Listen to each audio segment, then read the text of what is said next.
আসসালামু আলাইকুম রহমতুল্লাহি ওবরকাতুহু। সম্মানিত দর্শক, নিয়তির এমনই খেলা, একই ঘটনা বারবার শুধু ব্যক্তিগত জীবনে, জাতীয় জীবনে ফিরে আসে।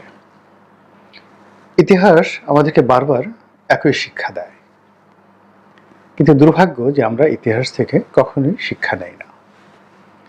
আমাদের জাতীয় জীবনে বেশ কয়েকটি ঘটনা, সেই ৭৫-এর ১৫ই আগস্ট থেকে আজ অবধি প্রায় প্রতিটি রাজনৈতিক ঘটনাই দেখার সুযোগ হয়েছে, পড়ার সুযোগ হয়েছে এবং এই রাজনৈতিক ঘটনাগুলো দ্বারা ক্ষতিগ্রস্ত অথবা লাভবান হওয়ার সুযোগ হয়েছে। তো আমি এই কারণে হলো কি যে কেন জানি অন্য সবার মতো আমি আচরণ করতে পারি না। আমি যেমন ধরুন, আপনারা অনেকে আমাকে চিনতে শুরু করেছেন সেই ২০০৮ সন থেকে, যখন আমি আওয়ামী লীগের মনোনয়ন পেলাম। এর আগে আমি ছিলাম একজন অখ্যাত ব্যক্তি, ব্যবসা বাণিজ্য করতাম। শুধুমাত্র ব্যবসায়িক সেক্টর যারা ছিলেন তারা চিনতেন একজন তরুণ সফল ব্যবসায়ী হিসেবে, কিন্তু আপনারা চিনতেন না। কিন্তু ২০০৯ সন থেকেই আমি এই যে আমার যে অতীত অভিজ্ঞতা, পড়াশোনা যা কিছু আছে, যা কিছু দেখেছি, ওগুলোর আলোকে যে কথাগুলো বলেছি, যখন কোনো কথা বলেছি সেটি কখনো ১ মাস, কখনো ১ বছর, কখনো ১০ বছরের অ্যাডভান্স চিন্তা ভাবনা ছিল। এই কারণে সমাজ আমাকে কখনোই রাতারাতি গ্রহণ করতে পারেনি। আবার যখন গ্রহণ করেছে তখন আসলে আমাদের করার কিছুই ছিল না। যেমন ধরুন, আমি এই সরকার যখন দায়িত্ব নেয়নি তার আগেই আমি বুঝে ফেললাম যে এই সরকার যাদের দ্বারা নিয়ন্ত্রিত হচ্ছে এবং যেভাবে এগোচ্ছে, এখানে নির্ঘাত তাদের ভুল হবে। অর্থাৎ এই যে জামাতের নেতৃবৃন্দ, বিএনপির নেতৃবৃন্দ থেকে শুরু করে অন্যান্য যারা রাজনৈতিক নেতা রয়েছেন, তারা যে ক্যান্টনমেন্টে গেলেন জেনারেল ওয়াকারুজ্জামানের আহ্বানে, আমার কাছে মনে হয়েছিল যে এটা একটা রং সিদ্ধান্ত। আলটিমেটলি যখন গেছেন তখন শেখ হাসিনার আর বাংলাদেশে থাকার কোনো সুযোগ ছিল না। দায় দায়িত্ব সেনাবাহিনীর হাতে। যদি সেনাবাহিনী এটিকে আরও ২৪ ঘন্টা, ৪৮ ঘন্টা নিজেদের নিয়ন্ত্রণে রাখতেন এবং একটি পলিটিক্যাল সলিউশনের মাধ্যমে এখন যারা আছেন তারাই রাষ্ট্র ক্ষমতা নিতেন, আজকের এই সাংগঠনিক, সাংবিধানিক, রাজনৈতিক, সামাজিক এবং মনস্তাত্ত্বিক সমস্যাগুলো তৈরি হতো না। তো এই কর্মকাণ্ডগুলো যারা করেছেন তাদেরকে সরাসরি আঘাত না করে আমি সেই আগস্ট মাসের ৭ তারিখে একটা স্ট্যাটাস দিয়েছিলাম এবং এটি নিয়ে অনেকে বিক্ষুব্ধ হয়েছেন। যারা এই আন্দোলনের পক্ষে দীর্ঘদিন কাজ করেছেন এবং এই আন্দোলনের সফলতায় যারা ছিলেন উদ্বেলিত, তারা মুহূর্তের মধ্যেই আমার শত্রুতে পরিণত হয়ে গেলেন। যারা আমাকে ভালোবাসতেন, শ্রদ্ধা করতেন সেই ২০০৯ সন থেকে, তারা রাতারাতি আমাকে খারাপ মানুষ মনে করার চেষ্টা করলেন। আমাকে কেন্দ্র করে গালাগাল, ভিডিও বানানো, গোলাম ময়লা রনি, তারপরে শেষে আরও অনেক কিছু। কিন্তু দেখুন যে আমি সেই আগস্ট মাসের ১৫ তারিখ থেকে যে কথাগুলো বলছি, এখনকার বাস্তবতায় ঠিক সেই কথাগুলো ঘটে যাচ্ছে। এবং দেখেন এখন যে অবস্থার সৃষ্টি হয়েছে, আমি বললাম যে আগামীতে যে সমস্যাটা আসছে সেই সমস্যার প্রথম বলি হবে জামাত। এখন প্রথম বলি, দেখেন জামাত কিভাবে হয়ে গেছে। জামাতের সঙ্গে কোনো জঙ্গি সংগঠনের কখনোই সম্পর্ক ছিল না, নেই। It's a political organisation. Jamaat কখনোই হরকাতুল জিহাদ মানে হুজি, হিজবুত তাহরির কিংবা জেএমবি, এদের সাথে জামাতের কখনোই বন্ধুত্ব ছিল না এবং জামাত যেভাবে চলে নেই। কিন্তু এখন দেখেন পুরো ঘটনায় যা কিছু আছে জামাতের নাম এগুলোর সাথে চলে আসছে এবং যে আমেরিকা, যে ভারত তাদের ব্যাপারে নমনীয় ছিল, এখন তারা উল্টো হয়ে গেছে। ১ ২ নম্বর হলো, জামাতের আমির প্রথম কয়েকদিন খুব চরমোনাই, তারপর শেষে হেফাজত, ইসলামী আন্দোলন থেকে শুরু করে অনেকের সঙ্গে বৈঠক করেছেন একটা ঐক্য করার জন্য। কিন্তু আজকের বাস্তবতা যদি দেখেন যে জামাত একা হয়ে গেছে। বিএনপি তাদের সঙ্গে নেই, কোন ইসলামী সংগঠন তাদের সঙ্গে নেই। আর জামাতকে যারা বিশ্বাস করেছিলেন, নির্ভর করেছিলেন, শক্তির প্রতীক মনে করেছিলেন ক্যান্টনমেন্ট এবং ডক্টর মোহাম্মদ ইউনূস, তাদের সেই মোহটা কেটে গেছে। ইতিমধ্যে তারা যে শত্রুতার মুখোমুখি হয়েছে, ইসলামী সংগঠনগুলো আছে তাদের সাথে, ছাত্রদলের সাথে, বিএনপির সাথে, এই ত্রিমুখী তাপ এবং চাপ তারা সহ্য করে কতটুকু এগোতে পারে এবং কতটুকু বাধাপ্রাপ্ত হয়, এটাই হবে তাদের প্রথম পরীক্ষা। এখানে পাশ করার কোনো সম্ভাবনা নেই। এই কথাটাই কিন্তু আমি বলেছিলাম, যেটা এখন ধরেন অনলি 5% দেখা যাচ্ছে, বাকি 95% এগুলো ঘটবে। এই কথাগুলো আমি বলেছিলাম আগে, মানে আগস্ট মাসের 7 তারিখে। এরপরে বলেছিলাম যে পরবর্তী টার্গেট বিএনপি, জামাতের পরে টার্গেট বিএনপি, বিএনপি বিপদে পড়বে। দেখুন, এখন বিএনপির যারা নেতৃবৃন্দ রয়েছেন তারা একই কথা বলছে এবং তারা কোনো অবস্থাতেই সরকারকে এখন আর সময় দিতে চাচ্ছে না, বিশ্বাস করতে পারছে না, এবং সরকারের কর্মকাণ্ডে তারা সন্দিহান হয়ে পড়ছে। এটা হলো আমার দ্বিতীয় প্রেডিকশন, যেটি আমি আগস্ট মাসের 15 তারিখের পর থেকে বলা শুরু করেছি। এরপরে সেটি হলো যে এখন এই সরকারের ব্যর্থতা এবং রাজনৈতিক দলের যে অনৈক্য, যেটি ঐক্য হতে পারত, যেভাবে 3 জোটের একটা রূপরেখা হয়েছিল, এরশাদকে বাদ দিয়ে, জাতীয় পার্টিকে বাদ দিয়ে, তদ্রূপ আওয়ামী লীগকে বাদ দিয়ে সকল রাজনৈতিক দলের একটা মানে যাকে বলা হয় রূপরেখা হতে পারত। এবং সেই রূপরেখা হলে যদি ডিসেম্বর মাসে নির্বাচন হতো, ইউনূস সরকারের জন্য কিছুই হতো না, কোনো সমস্যা হতো না। কিন্তু সেটা তারা না করে যখন নিজেদের মতো করে তারা এগিয়েছে বা অন্যের যে পরিকল্পনা অনুযায়ী অন্যের ফাঁদে পা দিয়েছে, অমনই পুরো পরিস্থিতি তাদের প্রতিকূলে চলে গেছে। তখন আমি বলেছিলাম যে এই পরিবেশ এবং পরিস্থিতি আওয়ামী লীগের জন্য রাজনীতি করার একটা সুযোগ করে দেবে, এবং ঘটনা তাই ঘটছে। এখন দেখুন, এখন শাহাবুদ্দিন চুপ্পু সাহেবের পক্ষে মানুষ কথা বলবে, জাতীয় পার্টির অফিস কেন পোড়ানো হলো, এটা আওয়ামী লীগের কট্টর যারা বিরোধী এবং ডক্টর মোহাম্মদ ইউনূসের যারা অন্ধ ভক্ত, তারাও বলতে পরিস্থিতির কারণে বাধ্য হচ্ছেন যে আওয়ামী লীগের, বিএনপির মানে যাকে বলা হয় জাতীয় পার্টির অফিস পোড়ানোটা কোনো অবস্থাতেই সমর্থনযোগ্য নয়। এবং এখন সবাই রাজনৈতিক দল নিষিদ্ধ করা, ছাত্রলীগ নিষিদ্ধ করা, এই বিষয়গুলো নিয়ে কেউ আর এগোতে পারছে না। তো দেখেন কিভাবে যারা এই পলিটিক্সের অ্যানালাইজ করেন তারা বুঝতে পারবেন যে এই পরিস্থিতিগুলো কিভাবে ঘটছে। গতকাল যে ঘটনাগুলো ঘটেছে, এটা আজকে আপনি ঘটাতে পারবেন না, কিংবা 1 সপ্তাহ আগে যেটা সম্ভব ছিল সেটা আপনি 1 সপ্তাহ পরে কখনো পারবেন না। এখন এমন একটা অবস্থায় এসে বিএনপি, জামাত, আওয়ামী লীগ, ডক্টর মোহাম্মদ ইউনূসের সঙ্গে যারা রয়েছেন তারা, এবং পর্দার আড়ালে যারা এটা নিয়ে খেলেছেন, সেটা আমেরিকা হোক, হোক বা চায়না হোক, সবাই এরকম একটা পরিস্থিতির মধ্যে পড়ে গেছেন যে কেউ কাউকে এই মুহূর্তে সাহায্য করতে পারছেন না। একটার সঙ্গে আর একটা ডিসকানেক্ট হয়ে গিয়েছে। পুলিশের সঙ্গে মিলিটারির সঙ্গে জুডিশিয়ারির সঙ্গে সিভিল সার্ভিসের সঙ্গে পলিটিশিয়ানদের, সব মিলিয়ে যাকে বলা হয় সব জায়গাতে একটা পাওয়ার হাউস আছে। কিন্তু এই পাওয়ার হাউসগুলো আপনি যদি জেনারেটরের সাথে তুলনা করেন, এটা প্রতিক্রিয়া হচ্ছে, ক্রস কানেকশন হচ্ছে, কিংবা এটি যাকে বলা হয় উল্টো ফল দিচ্ছে। এখান থেকে বিদ্যুৎ উৎপন্ন হচ্ছে না।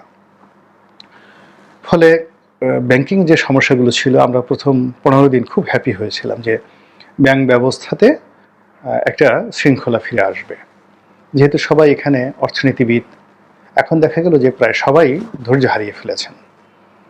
বাংলাদেশ ব্যাংকের গভর্নর বলেন, অর্থ উপদেষ্টা বলেন, এরা কিন্তু এখন আর কেউ মিডিয়ার সামনে আসছেন না, কিংবা ডিফ্যাক্টো অর্থমন্ত্রী দেবপ্রিয় ভট্টাচার্য বলেন, কেউ কিন্তু সামনে আসছেন না। তারপর যেভাবে সংস্কার নিয়ে কথা হচ্ছিল এবং সংস্কারের পক্ষে যেভাবে জনমত ছিল, এখন ডিমের মূল্য বৃদ্ধির কাছে, শাকের মূল্য বৃদ্ধির কাছে সমস্ত সংস্কার শেষ হয়ে গেছে। লোকজন বলছে ওই আগের সেই কবিতার মতো, ভাত দে হারামজাদা নইলে মানচিত্র খাবো। এখন এইরকম কথাবার্তা হচ্ছে, সবাই মুখ ফুটে যার যার মতো কথাগুলো বলে যাচ্ছে, যেটা এক সপ্তাহ আগেও কিন্তু আমরা কল্পনা করতে পারছিলাম না। তো এরই মধ্যে যে আশ্চর্য যেটি ঘটনা সেটি হলো আওয়ামী লীগের যুগ্ম সাধারণ সম্পাদক ডক্টর হাসান মাহমুদ, যিনি কিনা সদ্য সাবেক পররাষ্ট্রমন্ত্রী ছিলেন, তিনি একটা সাক্ষাৎকার দিয়েছেন একটা টেলিভিশনের সঙ্গে। এখন প্রথমত এই টেলিভিশনের সঙ্গে এই সাক্ষাৎকারটি যে প্রচারিত হলো, it's a bad signal. Bad signal means যে আওয়ামী লীগকে একটা ওয়াক ওভার দেওয়া হলো, এবং এই ওয়াক ওভার একটা নির্দিষ্ট জায়গা থেকে যদি যাকে বলা হয় গ্রিন সিগন্যাল দেওয়া না হতো, এই সাক্ষাৎকারটি এইভাবে ভাইরাল হতো না। This is a bad signal for the present regime. দ্বিতীয়ত, তিনি সেখানে যে কথা বলেছেন, প্রশ্ন এবং কথা, এটা ম্যাটিকুলার ছিল।